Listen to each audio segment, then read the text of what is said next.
All right, so you heard Naomi talk about the malfunctioning security cameras. We want to bring in Errol Barnett, our transportation correspondent, to talk a little bit more about that. When I heard that yesterday, Errol, I thought, what are the odds? Because the whole time we were thinking, at least there's probably surveillance video. And now we find out that there was a problem with that surveillance video. Yeah, I completely agree with you, Anne-Marie. Stunning that no one lost their life in this horrific incident, but even more surprising that one of the most surveilled and recorded places on Earth would just happen to have a technical glitch where this incident took place. What we know from what the officials are telling us is that 3 security cameras were malfunctioning.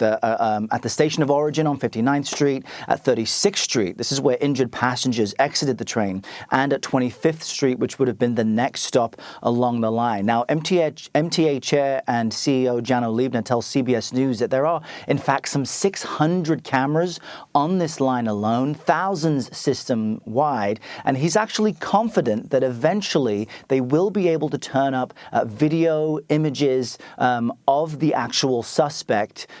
It will just take time. In an interview with CBS News, he says that this is one reason why they are reaching out to any eyewitnesses for their video and images. They need to be able to corroborate and cross-reference not just the key that we mentioned there that linked the person of interest to the U-Haul to the scene, but actually connect the dot and actually connect. All right, so they think that they should be able to find some video. I'm curious, is this putting, the transit systems in other cities on high alert? Maybe they're checking their security cameras too?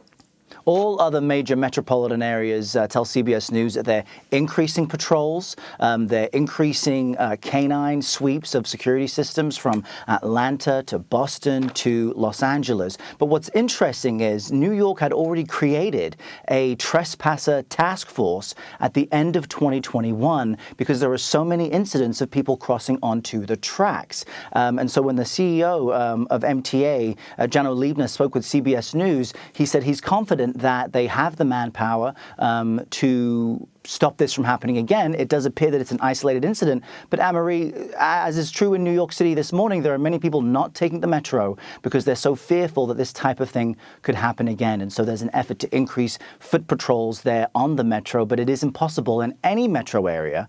It's easier in New York than anywhere else, but it's very difficult to get enough police on every single train or bus. And so it's one of those incidents, unfortunately, that we seem powerless to prevent, but of course we'll need to know more about how this all unfolded in the first place. Yeah, definitely. But I totally understand that sentiment. If people are a little bit nervous right now. Errol, thank you very much.